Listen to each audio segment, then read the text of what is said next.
사는 이 세상은 복잡하고 제약이 범람하므로 매우 혼란스러운 세상입니다. 이런 세상에서 우리가 어떻게 살 것인가에 대한 올바른 해답을 얻기 위해서는 우리에게 지혜가 있어야 합니다. 그래서 지혜가 있으면 가치 있게 살아가지만 지혜가 없으면 미련하게 살아가게 됩니다. 지혜는 우리가 일반적으로 볼 때 우리의 삶의 역할과 도움이 되는 것을 보게 됩니다. 지혜는 우리로 하여금 올바른 선택과 판단을 하는데 도움을 주고 있습니다. 지혜가 있으면 후회함이 없는 선택을 하고 올바른 결정을 내릴 때에 도움이 되는 겁니다. 또 지혜는 감정 중심에 잡히는데 우리는 이제 감정의 중심을 잡아가는 데에 도움을 주고 있습니다.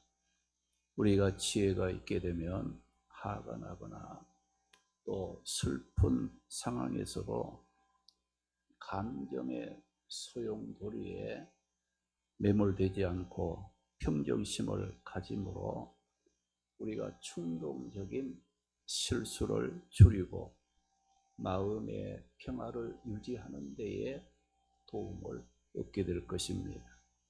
또 지혜는 관계를 회복하는 데 도움을 주고 있습니다. 인간들의 대부분의 고통은 인간관계에서 이루어지고 있어요. 지혜가 있으면 갈등할 수 있는, 분쟁할 수 있는 그런 일들을 원만하게 해결할 수 있는 유연함을 갖게 되므로 관계를 회복하고 또 관계를 유지하는 데에 도움을 얻게 될 것입니다. 또 지혜는 고난 속에서 삶의 의미를 발견하는 데에 도움을 주고 있습니다. 우리의 삶은 언제나 평탄하고 좋을 수는 없습니다.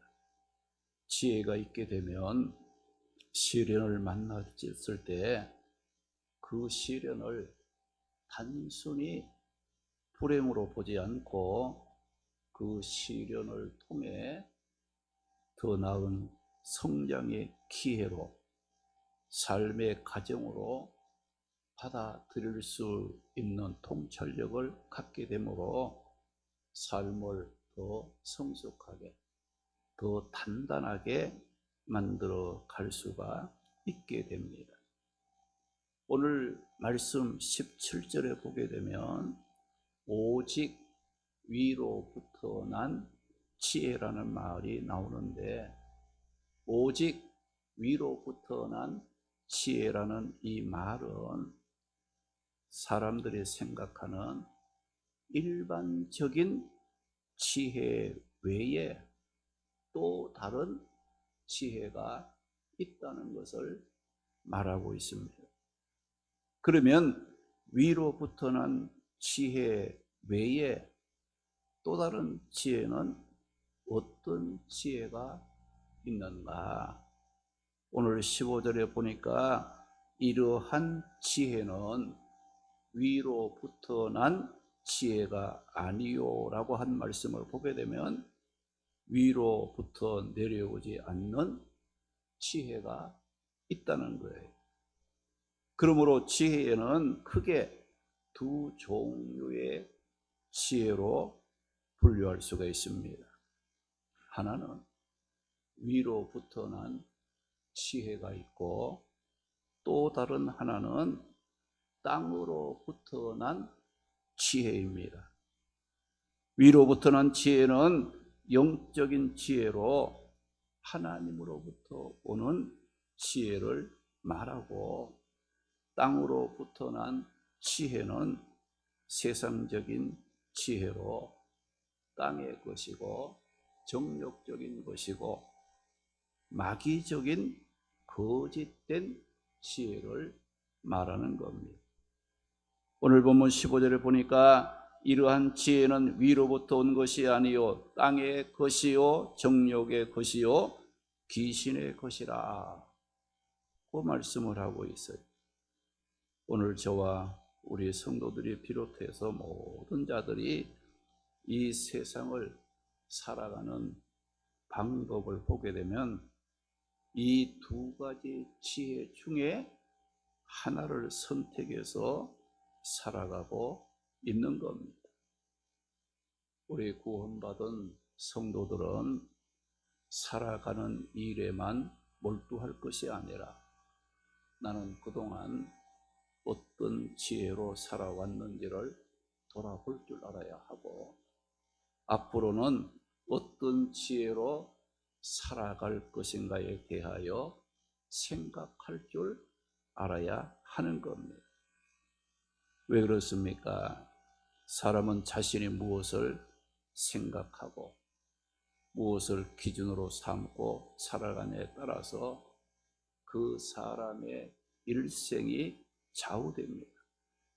사람은 누구나 자신이 생각하고 추구하는 가치 기준에 따라 삶의 방향과 삶의 목적이 달라집니다. 그래서 세상의 지혜와 세상 가치 기준을 따라가는 사람은 보고 듣고 말하고 행동하고 살아가는 모든 삶이 항상 세상을 따라서 세상 중심으로 살아가는 겁니다.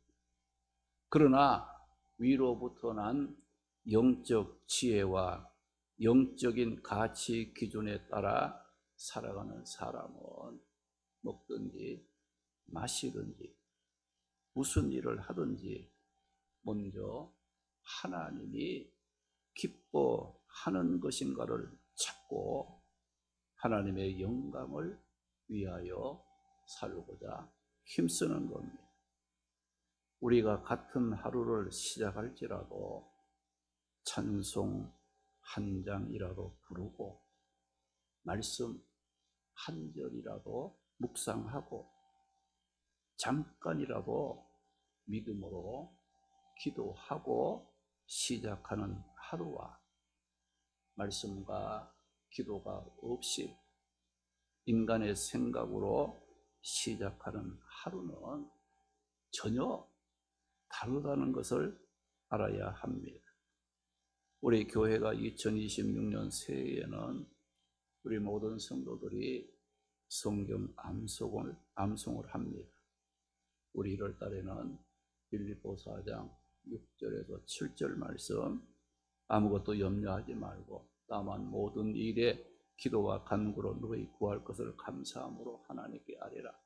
그리하면 모든 지각에 뛰어난 하나님의 평강이 그리스도 예수 안에서 너희 마음과 생각을 지키시리라는 말씀입니다. 저는 하루를 시작하는 새벽마다 이 말씀을 두 가지로 요약해서 묵상하고 기도하면서 하루를 시작하고 있습니다. 첫째는 하나님, 오늘도 염려하지 않고 내 삶을 하나님께 맡기고 기도하오니 인도하여 주옵소서. 둘째는 하나님, 오늘도 하나님의 평강으로 내 마음과 생각을 지켜 주옵소서. 이렇게 저는 하루를 시작할 때 땅으로부터 오는 세상 지혜가 아니라 하나님 앞에서 말씀을 묵상하고 기도로 위로부터 오는 영적인 지혜를 구함으로 하나님께서 염려를 이기고 평화를 누릴 수 있도록 하나님께 모든 것을 맡기고 의지하고 있습니다. 오늘 이 말씀에 보게 되면 두 가지 지혜를 언급하고 있어요. 위로부터 난 영적인 지혜와 세상의 지혜를 언급하면서 구원받은 우리 성도들은 위로부터 난 지혜와 세상 지혜를 구별할 줄 알고 위로부터 난 지혜로 살라는 교훈을 주고 있습니다. 세상적인 지혜에 어떤 지혜라고 말씀합니까? 오늘 15절 말씀에 보니까 이러한 지혜는, 즉 세상 지혜는 위로부터 내려온 것이 아니요 땅의 것이요 정욕의 것이요 귀신의 것이라 그 말씀을 했어요.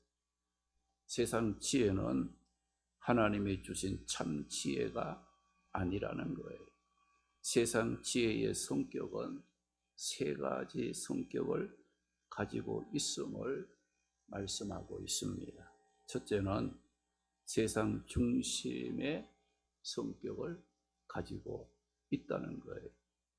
15절 말씀 보니 이러한 지혜는 위로부터 내려온 것이 아니요 땅의 것이라 그 말씀에서, 여기 땅의 것이라는 것은 세상 중심적이라는 말이기도 합니다. 세상 지혜는 하나님을 알지 못합니다. 하나님을 부인합니다. 하나님을 적대하는, 하나님이 없는 지혜입니다. 하나님의 영광보다 자신의 계획한 목적을 달성하려는 수단에 불과한 것이 세상적인 지혜라는 거예요. 둘째로는 정욕적인 성격을 가지고 있다는 거예요. 15절 보니까 이러한 지혜는 위로부터 내려온 것이 아니요 땅의 것이요 정욕의 것이라 고 말하고 있어요. 여기 정욕이라는 말은 뭐냐? 동물들이 자기의 본능에 이끌려서 사는 것과 같이 세상 지혜는 세상 안일함과 쾌락만을 추구하는 정욕적인 그런 성격을 띠고 있다는 거예요. 셋째는 귀신적, 이 마귀적인 성격을 띠고 있는 것이 세상적인 지혜라는 거예요. 오늘 15절에 이러한 지혜는 위로부터 내려온 것이 아니요 땅의 것이요 정욕의 것이요 귀신의 것이니라고 말씀을 했어요. 세상적인 지혜는 즉 귀신, 마귀의 행동과 다를 바가 없다는 거예요. 하나님을 대적하게 되고 하나님의 일을 방해하고 유혹하고 넘어지게 함으로 하나님의 뜻대로 살지 못하게 하려는 마귀의 충동에서 나온 것이라 것을 말씀하고 있는 겁니다. 이렇게 세상 중심적이고 또 이제 정욕적이고 마귀적인 성격을 가진 세상 지혜는 어떤 열매를 맺게 하는가? 오늘 16절에 보니까 시기와 다툼이 있는 곳에는 혼란과 모든 악한 일이 있음이라고 말씀을 하고 있습니다. 이 말씀은 믿음의 공동체의 화평을 깨트리는 부정적인 감정의 뿌리와 그 결과에 대해서 아주 날카롭게 지적하고 있는 말씀입니다. 여러분, 시기는 남이 잘 되는 것을 보고 배아파하는 마음이고, 다툼은 자신을 드러내기 위한 이기적인 욕망을 이루기 위해서 싸우는 것을 말하는 거예요. 오늘 야고보서는 오늘 말씀을 통해 서로 시기하고 다투는 것은 세상적이고 정욕적이고 마귀적인 세상 지혜라고 경고하고 있는 겁니다. 세상 지혜를 따르는 자들의 결과는 축복이 아닙니다. 공동체 안에 온갖 시기와 다툼, 혼란과 악한 일들을 일으키는 결과를 가져오게 됩니다. 그러므로 세상 지혜를 따르는 자들은 공동체의 질서를 깨트리고 성도들로 하여금 믿음 생활을 올바르게 못하게 만들어 결국은 믿음의 공동체가 바르게 세워지는 것을 방해하는 역할을 하게 되는 겁니다. 우리가 다윗이 골리앗을 이기고 돌아왔을 때에 백성들이 다윗은 만만이요 사울은 천천히라는 꼬외치는 소리를 사울 왕이 들었습니다. 왕보다가 다윗을 더 높이는 그런 소리에 사울 왕은 다윗을 시기하는 시기심에 사로잡혔습니다. 사울 왕은 이런 시기심으로 말미암아 그 인생이 불행하게 되었고 그가 다스리는 이스라엘 전체에 큰 혼란을 겪어야 하는 원인이 되기도 했습니다. 이것을 보게 되면 세상적인 지혜에서 나오는 시기, 다툼, 혼란, 악한 것은 개인의 불행뿐만 아니라 공동체를 공멸로 이끄는 결과를 가져오게 되는 거예요. 갈라디아 5장 15절에 보면 만일 서로 물고 먹으면 피차 조심할까 두려워하라. 조심할까 멸망할까 조심하라. 다투는 것은 나로서 끝나는 게 아니라 너도 나도 같이 멸망하는 길이라는 것을 우리는 잊지 말아야 하는 겁니다. 그러면 위로부터 난 지혜는 어떤 성격을 가지고 있는 지혜입니까? 오늘 보면 17절, 18절에 보게 되면 오직 위로부터 난 지혜는 첫째 성결하고 다음에 화평하고 간용하고 양순하며 긍휼과 선한 열매가 가득하고 편견과 거짓이 없나니 화평하게 하는 자들은 화평으로 심어 의의 열매를 거둔다라고 말씀을 하고 있습니다. 이 말씀은 위로부터 난 영적인 하나님의 지혜의 성격을 8가지로 말씀하고 있습니다. 성결, 깨끗하고 결함이 없는 거예요. 도덕적으로 또 영적으로 깨끗한 것. 화평, 온유하고 타인을 존중하는 그런 그 속성으로 이제 화평을 이루게 된다는 간용, 자기를 자극하는 상대방의 논리에 논쟁하느라 한을 내지 않는 성품, 양순, 말씀을 받아들이고 순종하려는 것, 편견과 거짓이 없다고 했습니다. 이것은 사람을 외모로 구별하여 차별하는 이와 같은 일을 하지 않는다고 말씀하고 있습니다. 이런 위로부터 난 지혜의 결과는 어떠한 게 되느냐? 화평으로 심어 의의 열매를 거두게 된다라고 말씀을 하고 있습니다. 우리가 심고 거두는 원리는 우리가 자연계에만 있는 것이 아닙니다.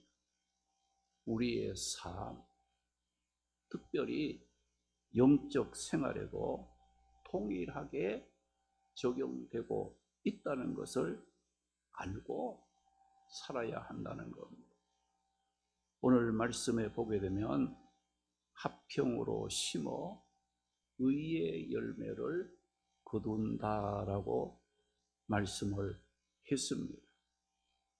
그러면 우리가 무엇을 심을 것인가를 우리가 발견해야 돼요.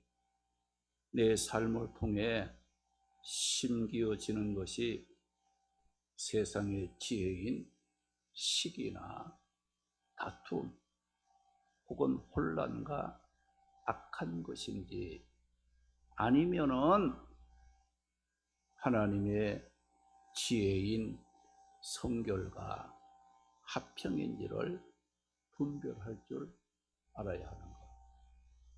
우리가 시기하고 다투는 것은 뭐예요? 내가 시기에 씨를 심고 있다는 것, 다툼의 씨를 심고 있다는 것을 우리가 알아야 한다는 거예요. 둘째는 어떻게 심을 것인가에 대하여 우리는 생각할 줄 알아야 됩니다.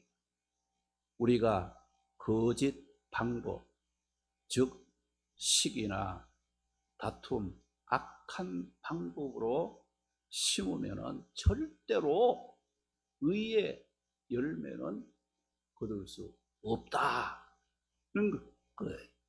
여러분, 시기를 심고 다툼을 심어놓고 의의 열매를 거두고자 하는 것은 있을 수가 없다는 거예요.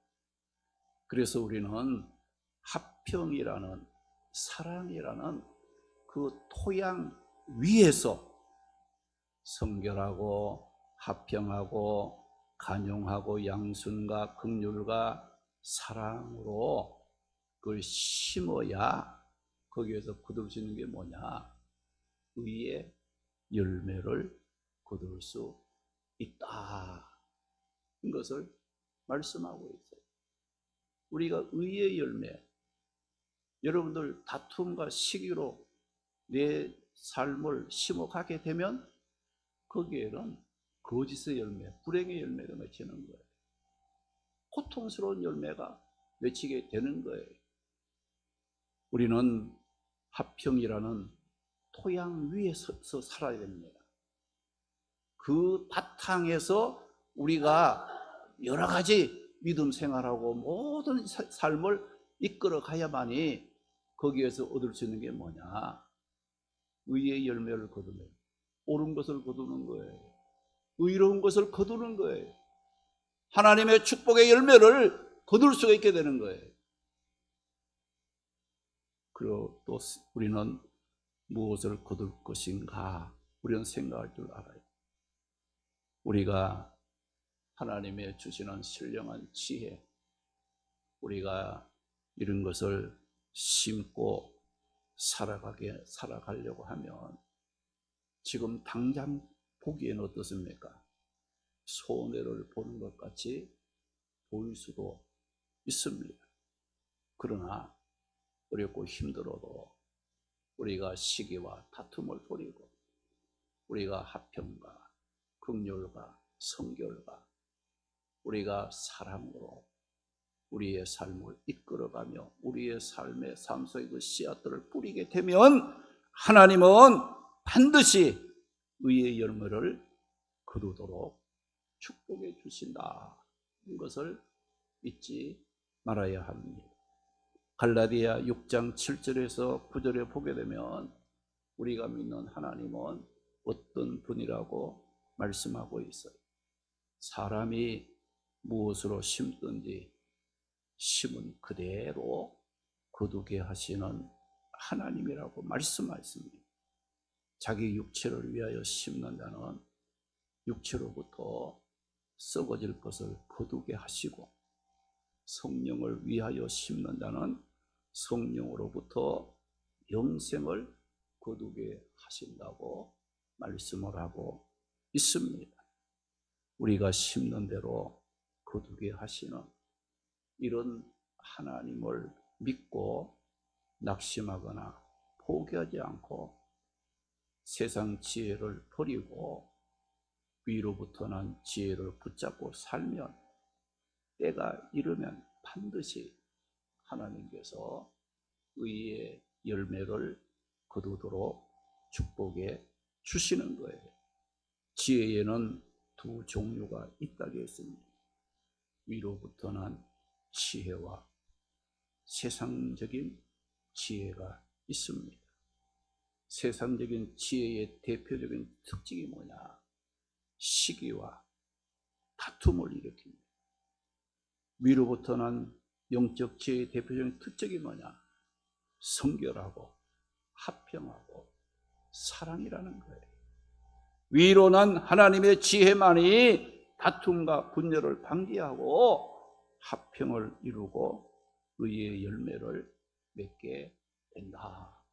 이것을 말씀하고 있어요.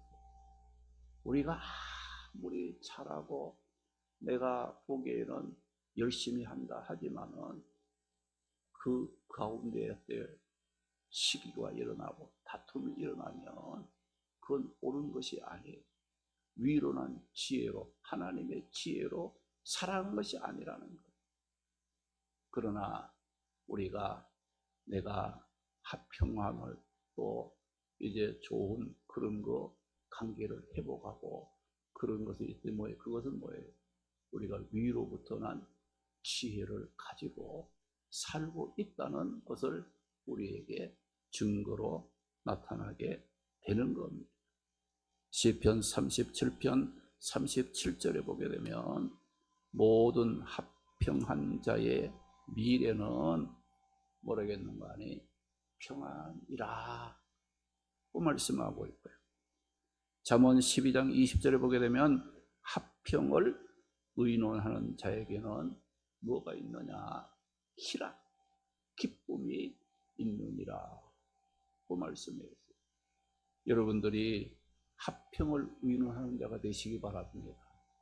우리가 시기하고 다투는 그런 일에 동참하고 그런 일에 관심을 갖지 말고 화평을 의논하는 생각하고 힘쓰는 그런 그 속에 우리가 살아가면 뭐가 있느냐?